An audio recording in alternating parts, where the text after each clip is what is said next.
Hello friends, today we are going to understand about lymphatic system. Lymphatic system को अगर हमको अच्छे से समझना है तो हमको एक और सिस्टम है जिसके बारे में मुझे यहाँ पे डिस्कस करना होगा। वो है सर्कुलेटरी सिस्टम। सर्कुलेटरी सिस्टम किस तरीके से काम करता था अगर हमको ध्यान हो तो सर्कुलेटरी सिस्टम के बारे में अगर हम जानते हो तो हम ये जानते हैं कि सर्कुलेटरी सिस्टम जो होता है उसमें हमारी कौन कौन से कंपोनेंट्स उसमें भाग लेती हैं, कौन कौन सी ऑर्गन्स उसमें पार्टिसिपेट करती हैं। तो हम जानेंगे कि इसमें आपका ब्लड वेजल्स होती हैं, ब्लड होता है और हार्ट होता है जो सर्कुलेटरी सिस्टम के अंदर में काम करता है।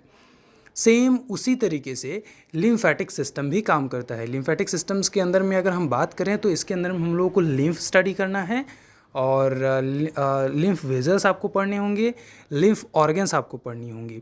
अगर इन तीन चीज़ों को हम लोगों ने अगर अच्छे से पढ़ लिया तो समझ लीजिए लिम्फैटिक सिस्टम हमारी डन हो जाती है। तो लिम्फैटिक सिस्टम के बारे में और भी अच्छे से जानते हैं और देखते हैं इसके बारे में हर एक चीज़ शुरू से लेकर के अंत तक। हमारे साथ जुड़े रहिएगा और अच्छे से इसको जानने की हम लोग कोशिश करते हैं। आइए शुरू करते हैं।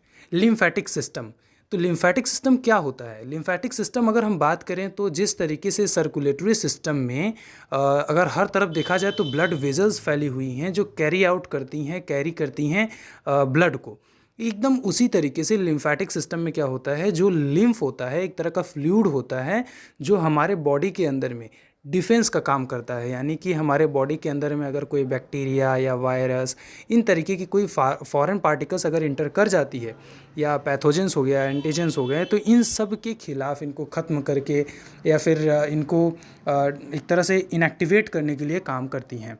तो ये इसके अंदर में लिम्फैटिक सिस्टम के अंदर में लिम्फैटिक वेजल्स का वो एक नेटवर्क होता है, वो भी एक क्लोज्ड नेटवर्क होता है जिसका काम क्या होता है कि पूरे ऑल ओवर बॉडी के अंदर में जो हमारी लिम्फ फ्लूइड है उसको सर्कुलेट करना होता है। क्या होता है? सर्कुलेट करना होता है। अगर हमको ध्यान से देखना हो तो बाय सर्कुलेशन ऑफ लिम्फैटिक जो फ्लूइड होता है, लिम्फैटिक फ्लूइड का मतलब हो गया ये लिम्फ। जो लिम्फ होता है इसको अदर लैंग्वेज में बोलना चाहे तो इसको हम लोग लिम्फैटिक फ्लूइड बोलते हैं। ये क्या करता है? जो हार्मफुल एजेंट्स होती हैं उनसे हमारी हेल्प करता है, हमने अभी देखा। तो इस जो देखो ये क्या बात होती है कि ये लिक्विड कहाँ से आता है, इन सब के बारे में, ये लिक्विड क्यों ज़रूरत पड़ती है, इसका प्रोडक्शन कहाँ से होता है, ये सारा प्रोसेस हम लोग अच्छे से करके अभी समझते चले जाएंगे। लिम्फैटिक सिस्टम की बात करें तो लिम्फैटिक सिस्टम के अंदर में हम लोग कौन कौन सी चीज़ें देखने वाले हैं। पहला तो देखेंगे हम लोग लिम्फ, कि लिम्फ होता क्या है। लिम्फ एक जिसको हम लोग एक फ्लूइड बोल रहे हैं यहाँ पे, वो होता क्या है? अगर हम लोग ध्यान से समझे ना तो सर्कुलेटरी सिस्टम तो हमारे सामने में है, कार्डियोवास्कुलर सिस्टम सामने में दिखता रहता है, और अगर कोई किसी भी सिस्टम की बात करें, रेस्पिरेटरी, डाइजेस्टिव, कोई भी सिस्टम की बात करते हैं तो हमको एकदम एग्जैक्ट सामने में दिख रहा होता है। लेकिन ये एक ऐसा छुपा रुस्तम वाला सिस्टम है जो काम करता है शरीर के अंदर में, लेकिन आदमी को समझ में नहीं आता कि ये सिस्टम हमारे बॉडी के अंदर में काम करता है तो करता कहाँ है।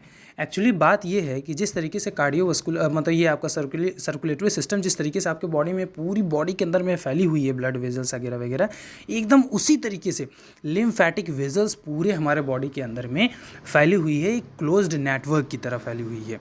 इसके अंदर में आप लिम्फ पढ़ोगे, लिम्फैटिक वेजल्स पढ़ोगे, यहाँ पे लिम्फ नोड्स आती हैं, तो इसके बारे में भी हम लोग को जानना होगा कि आखिरकार ये क्या है लिम्फ नोड्स जो आया है यहाँ पे। और यहाँ पे हम लोग रेड बोन मैरो पढ़ेंगे, यहाँ पे कुछ लिम्फैटिक टिश्यू होती हैं जिसे हम लोग स्प्लीन बोलते हैं, ये ऑर्गन्स है लिम्फैटिक की, तो इन ऑर्गन्स के बारे में पढ़ेंगे। रेड बोन मैरो है, रेड बोन मैरो का लिम्फैटिक सिस्टम में क्या रोल है ये भी हम लोग यहाँ पे आकर के धीरे धीरे समझने की कोशिश करेंगे। रेड बोन मैरो हो गया, डिफ्यूज लिम्फॉइड टिश्यू जिसे हम लोग टॉन्सिल्स बोलते हैं, या ये किस तरीके से काम करता है, ये हमारे बॉडी में कहाँ होता है और कितनी होती हैं ये नंबर्स में, किस तरीके से ये फंक्शनिंग करता है, इसका क्या फंक्शंस है, ये सारी चीज़ें हम लोग अच्छे से समझेंगे। आप इंटरेस्टिंगली हमारे साथ जुड़े रहिए और आपको बहुत मज़ा आने वाला है। लिम्फैटिक सिस्टम बात करें तो लिम्फैटिक सिस्टम जो होती है हमारे बॉडी के प्रोटेक्ट करता है, अभी हम लोगों ने देखा। लिम्फैटिक ऑर्गन्स की अगर हम बात करते हैं, देखो लिम्फैटिक ऑर्गन या फिर टिश्यू की बात करें तो इसको हम लोग दो तरीके से बांटे हुए हैं। किस तरीके से दो भागों में इसको हम लोगों ने किस तरीके से बांटा हुआ है? अगर हम कहें कि ये दो भागों में इस तरीके से बांटा गया है कि एक ऐसी जगह है जहाँ पे ये जो लिम्फ है या फिर यहाँ पे कुछ लिम्फोसाइट्स हैं, ब्लड सेल्स हैं जिसे हम बोलते हैं, ये सारी चीज़ें कहीं ना कहीं एक जगह ऐसा होता है जहाँ पे ये सारी चीज़ें बन रही होती हैं, यहाँ पे प्रोडक्शन हो रहा होता है। और एक ऐसी जगह भी होता है जहाँ पे ये सारी चीज़ें प्रोसेस कर रही होती है, एक तरह से मतलब फंक्शनिंग करने का काम वहाँ पे फंक्शन कर रहा होता है। यानी कि कहने का मतलब एक जगह ऐसा है जहाँ पे चीज़ें बन रही हैं और एक ऐसी जगह है जहाँ पे इसका यूज़ किया जा रहा है, यानी वो सारी चीज़ें जहाँ पे यूटिलाइज हो रही हैं। जैसे हम जानते हैं फैक्ट्रीज़ के अंदर में चीज़ें बनती हैं, लेकिन मार्केट के अंदर में या फिर किसी जगह पे या फिर किसी एक घर के अंदर में वो सारी चीज़ें अप्लाई की जाती हैं। उसी तरीके से हमने इसको दो भागों में बांटा है, लिम्फेटिक ऑर्गन्स और टिश्यू को।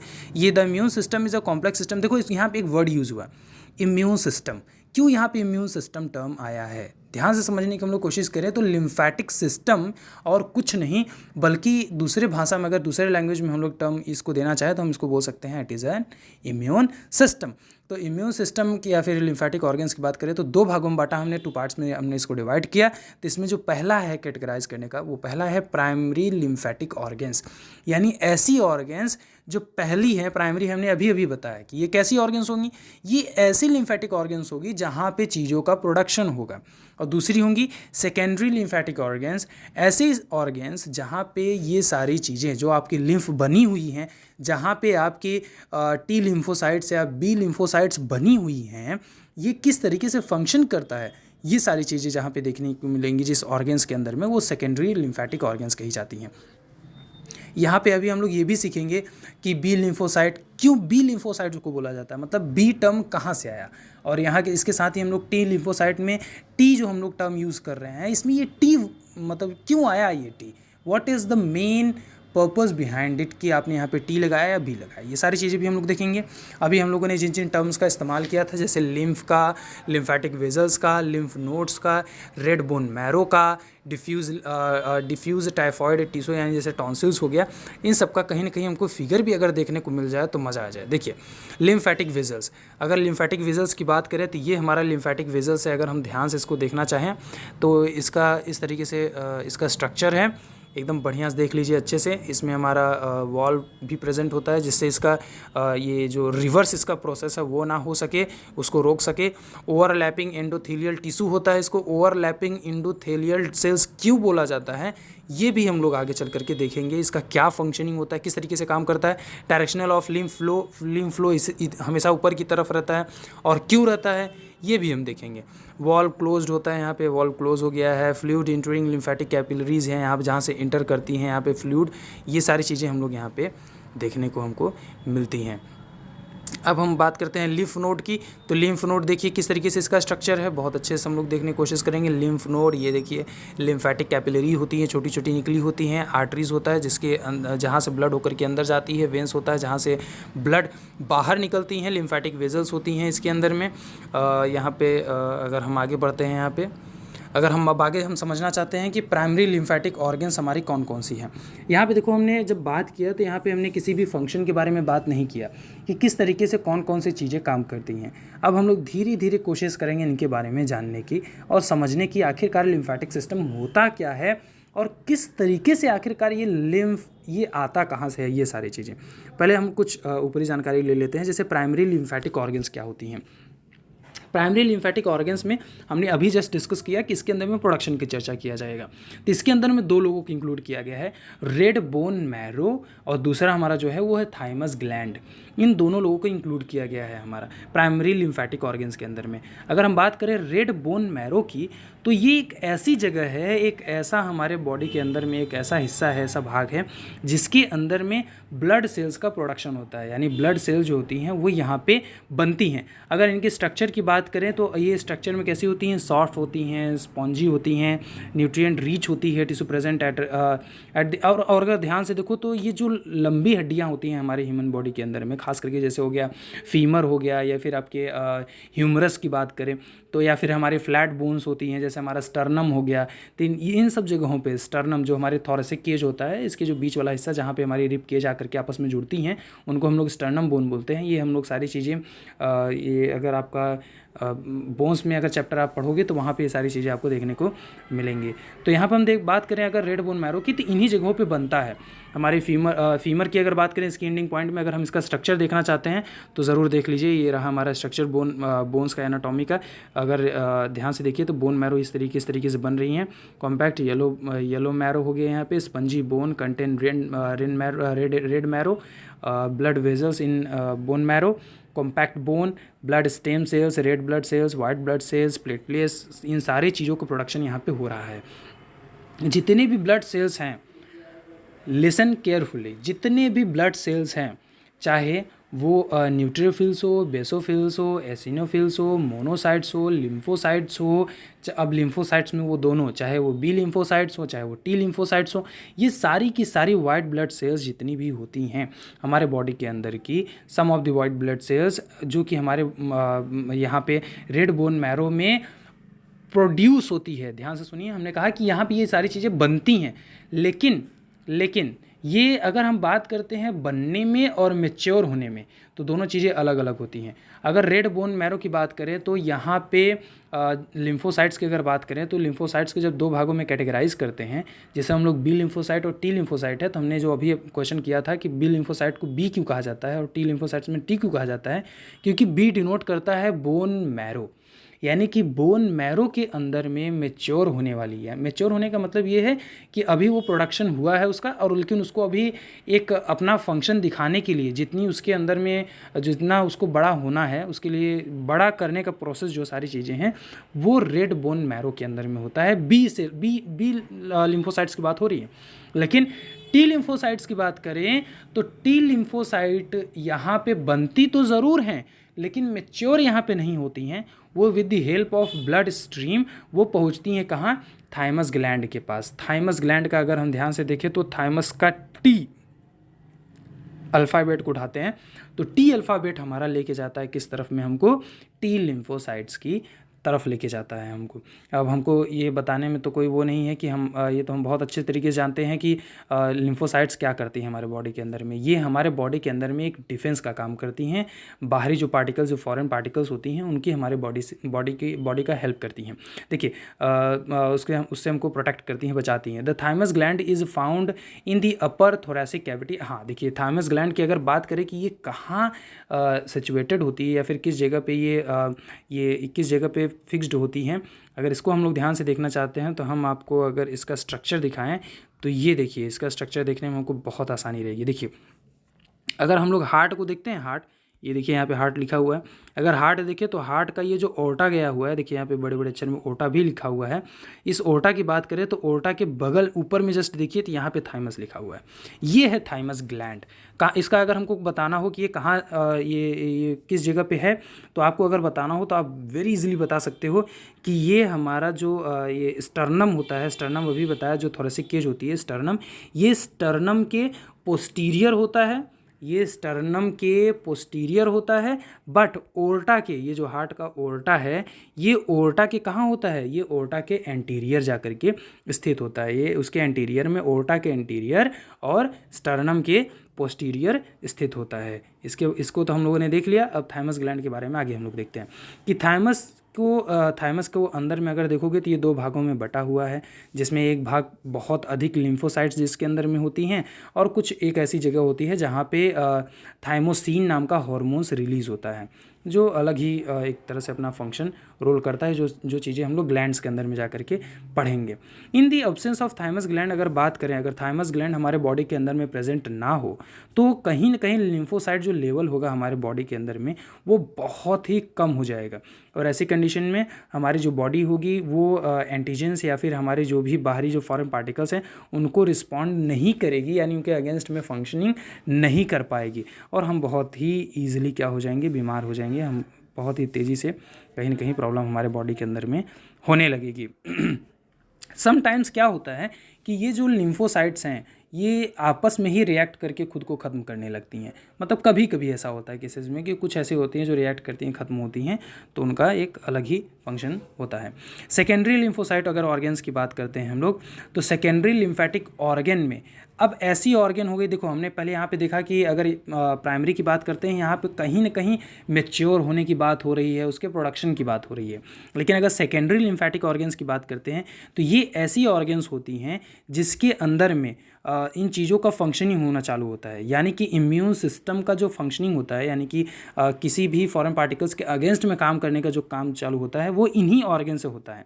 सबसे पहले की अगर बात करें स्प्लीन की, तो स्प्लीन जो होता है ये हमारी जो वर्टिब्राज होती हैं इनके आसपास में ये प्रेजेंट होता है। यहाँ पे सर्कुलेटरी सिस्टम से ये क्लोज होता है, इसके रिलेटेड होता है। और इसका जो सबसे इम्पॉर्टेंट काम होता है स्प्लीन का, वो होता है जो आरबीसी होती है हमारे बॉडी के अंदर में, वो ओल्ड आरबीसी, यानी कि जब रेड ब्लड सेल्स ओल्ड हो जाती हैं, यानी कि बहुत एजेड हो जाती हैं, तो उनको डिस्ट्रक्ट करने का, उनको ख़त्म करने का काम करती हैं स्प्लीन। और ख़त्म करके क्या करती हैं कि ब्लड को कहीं ना कहीं प्योरीफिकेशन का भी एक हल्का फुल्का काम कह सकते हो कर सकती हैं। जानते हो यहाँ पे काम क्या है कि जैसे कि अगर मान लीजिए ब्लड आया, अगर कोई एजेड हो गया है, वो ख़त्म हो गई, 120 दिन हम जानते हैं, जैसे कि 120 डेज़ इसका लाइफ स्पैन होता है आरबीसी का, अगर वो उसमें डेथ कर जाती है तो यहाँ पे ही आकर के वो डेथ करती है। इसको हम लोग ग्रेव यार्ड भी बोलते हैं, हमारे ब्लड्स का ग्रेव यार्ड्स भी बोला जाता है, इसको कब्रिस्तान बोला जाता है स्प्लीन को, रेड ब्लड सेल्स का, रेड ब्लड कॉर्पसेल्स का भी जिसे हम बोलते हैं। तो ये कि क्या करता है, जब हमारे बॉडी के अंदर में कभी हेमोरोजेनिक शॉक हो जाए, यानी कि हैमरेज हो जाए, या फिर किसी भी तरीके से हमारे बॉडी के अंदर में ब्लड अगर कहीं स्कार्सिटी में होने लगा है, और ऐसा स्कार्सिटी हो रहा है जो बहुत ही गड़बड़ तरीके से स्कार्सिटी, मतलब कहीं शॉकिंग हो गया, फट जाना कहीं पे, इस तरीके की प्रक्रिया अगर होती है, तो वहाँ पे स्प्लीन ये कोशिश करता है कि हमारे बॉडी के अंदर में ब्लड का जो लेवल है उसको बनाए रखे। इसके अंदर अगर हम बात करें तो स्प्लीन के बारे में, तो अभी हम लोग ये भी देखेंगे कि स्प्लीन का स्ट्रक्चर होता कैसा है, स्प्लीन किस तरीके का दिखाई देता है। क्योंकि हम लोगों के अगर सिलेबस की बात करें डी फार्मा फर्स्ट ईयर की, तो इस सिलेबस के अंदर में कहीं ना कहीं इसके बारे में चर्चा की गई है कि स्प्लीन का स्ट्रक्चर कैसा होता है। तो स्प्लीन जो होती है उसके स्ट्रक्चर की अगर हम बात करें तो इसके भागों में जो बांटा गया है, इसमें एक वाइट पल्प होता है और रेड पल्प होती हैं। पल्प समझ रहे हैं ना, जैसे पल्प होता है और भी फल किसी फ्रूट्स के अंदर में पल्प होता है, जैसे मैंगो का पल्प होता है, इसी तरीके की इसके अंदर में जो पल्प होती हैं इसमें दो कलर में बटा होता है, एक वाइट पल्प होता है, एक रेड पल्प होता है। तो जो वाइट पल्प होती है उसके अंदर में रिच माने कि large amount of lymphocyte presence होती हैं, और जबकि जो रेड पल्प होता है उसके अंदर में ब्लड फिल्ट्रेशन का प्रोसेस होता रहता है। ब्लड फिल्टर होने का प्रोसेस मतलब जानते हैं ब्लड फिल्ट्रेशन का मतलब यहाँ पे क्या कहना चाह रहा है। ब्लड फिल्ट्रेशन का मतलब यहाँ पे ये हो गया कि जो ब्लड आ रही हैं उसको क्या करता है, ये एक तरह से उसको उसके अंदर में जो फॉरेन पार्टिकल्स हैं उनको ख़त्म करेगा। बस इतना ही काम है, फॉरेन पार्टिकल्स को ख़त्म करना और वापस भेज देना। ठीक है, अब अगर हम ध्यान से इसकी फिगर को अगर हम देखना चाहते हैं तो ध्यान से इसकी फिगर को हम लोग देख सकते हैं। अभी हम लोगों ने थाइमस को देखा, स्प्लीन के स्ट्रक्चर को देख लीजिए, क्योंकि ये एग्ज़ाम में 100% पूछता है मेरे भाई, और पूछा हुआ भी है। तो आप सभी लोगों से ये मेरा रिक्वेस्ट है कि कृपया इसको एकदम अच्छे से देखें।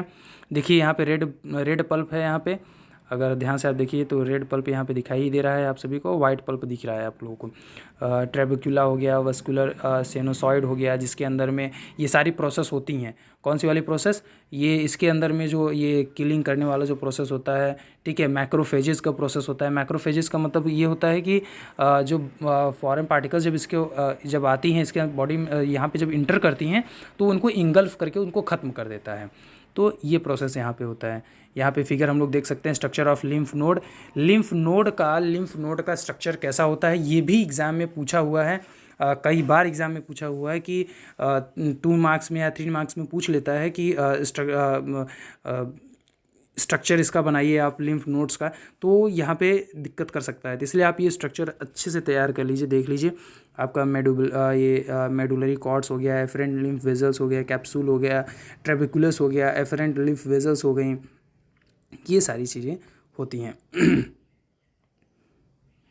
अगर हमको अब देखिए यहाँ पे फंक्शनिंग एक छूटा हुआ है, इसको हम लोग देख लेते हैं। ठीक है, as the blood enters the spleen, जैसे ही जो ब्लड होता है वो हमारे स्प्लीन के अंदर में इंटर करता है तो क्या होता है, and passes through the sinuses for filtration. देखिए यहाँ पे साइनसेज हमारा है ना, ये साइनस है, तो ये साइनसेज है, बहुत सारा साइनसेज है। ये देखिए यहाँ पे है साइनस, ये देखिए यहाँ पे साइनस लिखा हुआ है। तो साइनसेस जो हैं ये साइनसेस बहुत सारे जो साइनसेस ये बनी हुई जो मेडुला टाइप के स्ट्रक्चर बना हुआ है। देखो ये ध्यान से देखो, तो ये किस तरीके का स्ट्रक्चर है, मेडुला का स्ट्रक्चर है। अगर आप लोगों ने किडनी पढ़ा होगा तो ये स्ट्रक्चर आप अच्छी तरीके से समझ सकते हैं उससे रिलेट करके।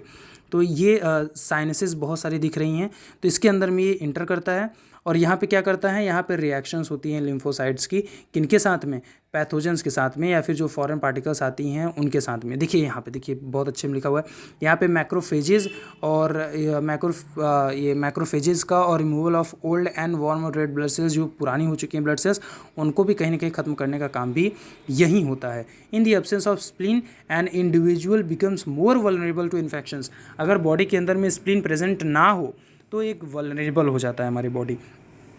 अब कहीं ना कहीं आपको ये समझ में आ रहा होगा कि ये लिम्फ हो गया, ठीक है। अब देखिए, अभी लिम्फ नोड जब आप पढ़ेंगे तो लिम्फ नोड्स आपको समझ में आएगा कि ये किसी भी तरीके से स्प्लीन से अलग नहीं है। आइए देखते हैं, अगर स्प्लीन नहीं हुआ तो हम लोग क्या हो जाएंगे, इन्फेक्शन को लेकर के वल्नरेबल हो जाएंगे। लिम्फ नोड्स को देखते हैं। लिम्फ नोड की बात करें तो ये ओवल शेप का होता है और क्या होता है, ये एक तरह से अगर हम ध्यान से देखें ना, अगर इसका स्ट्रक्चर हमने यहाँ पे शुरू में आपको दे रखा है, ये देखिए, ये रहा लिम्फ नोड। अगर आप देखिए ना तो ये रहा लिम्फ नोड आपका बना हुआ है बहुत सारे जगहों पे। ये जो ग्रीन ग्रीन कलर का आपका ये पूरा दिख रहा है, ये एक जगह पे गड्ढे गड्ढे टाइप का दिख रहा है, ये पूरा हमारा क्या है, नोड्स हैं। देखिए नोड्स बने हुए ना गुच्छे टाइप के, तो ये हमारे क्या हैं, नोड्स हैं, हर जगह पे बनी हुई हैं, ठीक है। इसका स्ट्रक्चर हम लोगों ने देख लिया है। अब इसको हम लिम्फ नोड्स देखते हैं क्या करता है। लिम्फ नोड एकदम उसी तरीके से काम करता है जिस तरीके से अभी स्प्लीन ने किया था, एकदम सेम उसी तरीके से काम करता है। आइए देख लेते हैं। Lymph nodes are oval shaped small nodes होती हैं। पोजिशन लिम्फेटिक वेजल्स इसके अंदर में ये इसके साथ में बनी होती हैं। द स्ट्रक्चर जो होता है लिम्फ नोड का एक हनी कॉम्ब की तरह होता है। अभी हम लोगों ने देखा है गुच्छे की तरह था ना वहाँ पे, तो एक गुच्छे की तरह होता है जो कनेक्टिव टिश्यू की बनी होती हैं। यहाँ पे लिम्फोसाइट्स बहुत अधिक मात्रा में होता है जो क्या करता है, यहाँ पे देखो मैक्रोफेजेस फिल्ट्रेशन होती हैं, इंगल्फिंग करने का प्रोसेस होता है पैथोजेंस का, उन सबको ख़त्म करने का काम होता है। और ये जो इन्फेक्शंस जितनी भी होती हैं, लिम्फोसाइट जो प्रेजेंट होती है लिम्फ नोड के अंदर में, वो बहुत ही तेज़ी से एक्टिवेट होता है और उसको क्या कर, और एक्टिवेट होने की वजह से वो कहीं ना कहीं सूज जाता है, फूल जाता है, ठीक है, और एक्ट करता है। अगर हम बात करते हैं यहाँ पे टॉन्सिल्स की, तो ये टॉन्सिल्स होती हैं, ये कहाँ होता है जानते हैं, ये टॉन्सिल्स जो होती है, अगर इस फिगर में देखें जो यहाँ पे बना हुआ है, तो यहाँ पे टॉन्सिल्स बनी हुई है, यानी हमारे माउथ के बीच में होता है। और भी अच्छे से अगर आपको फिगर देखना है टॉन्सिल्स को लेकर के, तो ये देखिए, ये रहा टॉन्सिल्स, हमारे माउथ के बीच में ये टॉन्सिल्स लिखा हुआ है, ये टंग है, इसके बगल में हमारा टॉन्सिल्स बने हुए हैं। अगर और अच्छे से फिगर देखना है तो ये देखिए टॉन्सिल्स, ये बगल में ये जो आपको दिख रही हैं, बीच में हमारा यूला है, यूला के अगल बगल में यूला जो ये बीच वाला जहाँ पे कभी भी अगर खांसी का प्रचार देखते होंगे कफ का, तो ये हमको दिखता है। तो इसके अगल बगल में आपको जो दिख रहा है ये है हमारा क्या, टॉन्सिल्स। तो देखिए जो टॉन्सिल्स होती हैं exist as a ring structure, ये रिंग के जैसा इसका स्ट्रक्चर होता है। अगर यहीं पे देखें तो हम लोग हल्का हल्का घुमावदार रहता है, तो रिंग के जैसा इसकी स्ट्रक्चर होती है, ठीक है। और ये हमारी जो फेरिंग्स होती हैं उनके पास में सिचुएटेड होती हैं। ये देखो क्या होता है, ये हमारे माउथ में है, हमको दिख ही रहा है इस फिगर में कि ये हमारे माउथ में अवेलेबल है। तो जैसे ही हम कोई चीज़ इंटेक करते हैं, भोजन को हम लोग लेते हैं, तो सबसे पहले उसके अंदर में अगर कोई भी पैथोजेंस या फिर कोई भी एंटीजन आकर के अगर प्रेजेंट है उस फूड के अंदर में, तो सबसे पहले अगर उसको जिस दुश्मन का सामना करना है वो किसका करना है। अगर लिम्फेटिक सिस्टम में बात करें तो अगर सबसे पहले किसी का सामना करना है तो उसको टॉन्सिल्स का करना है, ठीक है। तो टॉन्सिल्स से उसे पहले टॉन्सिल उसको इंटरप्ट करता है, कहता है भैया रुक जाओ, अंदर मत जाओ, ठीक है। तो ये टॉन्सिल ही करता है। अगला हम बात करते हैं पेयर्स पैचेज़ की। ये पेयर्स पैचेज़ की स्पेलिंग कहीं कहीं अलग लिखी हुई है, जैसे पेयर्स पैचेज़ है, यहाँ पे देखोगे तो ये PAYERS पेयर्स पैचेज़ हैं, ठीक है। ये स्मॉल इंटेस्टाइन में प्रेजेंट होता है। ये देखिए आपको स्मॉल इंटेस्टाइन के अगल बगल में यहाँ पे बनी हुई हैं पेयर्स पैचेज़, तो इसको हम लोग अच्छे समझ सकते हैं। पेयर्स पैचेज़ क्या करती हैं, ये हमारे जो स्मॉल इंटेस्टाइन होता है इनकी वॉल्स में प्रेजेंट होती हैं। स्मॉल इंटेस्टाइन हो या आपकी अपेंडिक्स हो गया या लार्ज इंटेस्टाइन हो गया, तो इन सब की जगहों पर प्रेजेंट होती हैं। और ये क्या करती हैं, जो पैथोजेंस जो हमारे बॉडी के अंदर में जा रही होती हैं तो इंटेस्टाइनल ट्रैक के ऊपर में ही होती हैं और उसको इंटरप्ट करती हैं एक तरह से। जैसे यहाँ पे हम लोग देख रहे हैं इस वाले फिगर में बनी हुई है ना, यहाँ पे जो टॉन्सिल्स था, तो एकदम उसी तरीके से ये स्ट्रक्चर देखिए बाहर में है, हम लोग ईजिली इसको देख सकते हैं। एकदम उसी तरीके से ये स्ट्रक्चर हमारे बॉडी के अंदर में बनी हुई है, हमारे स्मॉल या फिर लार्ज इंटेस्टाइन के अगल बगल में। और आपके यहीं पे अपेंडिक्स के पास में ये रहा अपेंडिक्स के पास में भी ये सारी चीज़ें बनी हुई हैं जो एक तरह से पैथोजेंस को या फिर फॉरेन पार्टिकल्स को आने से हमारे बॉडी के अंदर में रोकती हैं। अगर ये पेयर्स पैचेस अगर आपको और अच्छे से देखना है तो पेयर्स पैचेस को आप इस वाले फिगर से और अच्छे से देख सकते हैं, किस तरीके से हमारे पेयर्स पैचेस चारों तरफ से इस तरीके से इसको बनी होती हैं जो इसको रोकती हैं। अब आप अगर पूरे फिगर्स को अगर ध्यान से देखें कि कौन कौन कहाँ कहाँ है, तो टॉन्सिल्स हमको ऊपर दिख रहा है, थाइमस ग्लैंड दिख रही है, लिम्फ नोड दिख रहा है, लिम्फेटिक वेजल्स भी दिख रही हैं, लीवर दिख रहा है, स्प्लीन दिख रही हैं, pairs patches in small intestine देखिए बनी हुई हैं छोटी छोटी, अपेंडिक्स बनी हुई हैं, बोन मैरो बना हुआ है। बोन मैरो आपको बताए थे जो लॉन्ग बोन्स होती हैं, जो लॉन्ग बोन्स होती हैं उनके एंड पॉइंट पे बनती हैं। तो आप लोगों ने ये सारी चीज़ देखा। अभी हम लोगों को बहुत सारी चीज़ें देखने को बाकी हैं, जैसे लिम्फ कैसे बनता है और उसकी ज़रूरत क्यों है हमारे बॉडी के अंदर में, और वो आखिरकार आता कहाँ से है। ठीक है, क्योंकि अभी हम लोग ये नहीं देखे हुए हैं कि फंक्शन ऑफ द लिम्फ किस तरीके से फंक्शनिंग होती है उसकी सॉरी। तो ये सारी चीज़ें हम लोग इसी के अंदर में देखने वाले हैं। तो आपसे ये रिक्वेस्ट है कि कृपया देखते रहें इस वीडियो को, हमारी वीडियो को लाइक करें, सब्सक्राइब करें चैनल को, और बताइएगा ज़रूर कि कहीं कमी कुछ रह जाती है तो ज़रूर बताइएगा। Thank you very much.